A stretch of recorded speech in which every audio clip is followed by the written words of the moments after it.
I'm here outside the Chinese embassy in the centre of London, where around 30 activists have come here. Some of them were students in 1989, some of them teachers, and they've come here to lay flowers to commemorate what happened in Tiananmen Square 25 years ago. Now, as you can see, they're red roses, and they told me that's to symbolise the blood that was spilt that day. Now, a short time ago, when the first person came here to lay the flowers, a member of staff of the embassy came out, shoved them, and threw those flowers away. I want to show you those pictures now.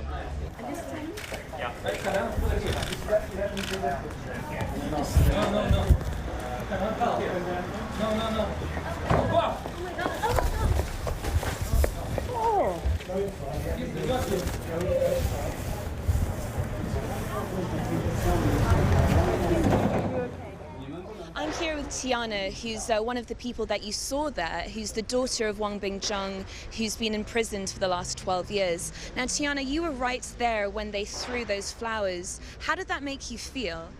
I was just utterly shocked, and after a few seconds afterwards, after I had a second to process what happened, I just felt really upset by their violent reaction to what seemed like a very peaceful act of commemoration, and it just makes me feel really sad, because I know if you think about how they treat people like us here in London, then you can only imagine how they treat their own citizens in China who have who are voicing criticisms, and people like my father.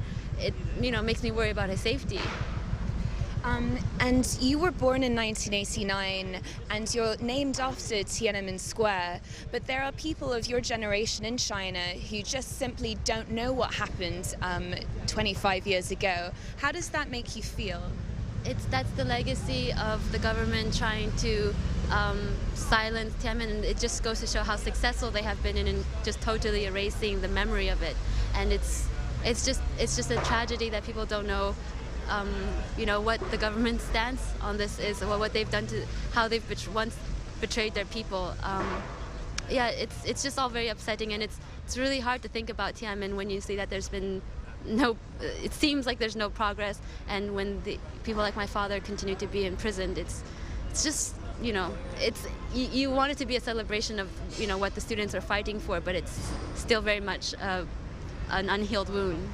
Thank you very much for joining me. Now, that isn't the end of the ceremonies here outside the Chinese embassy. Hundreds of people are expected to gather later tonight to hold a candlelight vigil to remember what happened in Tiananmen Square 25 years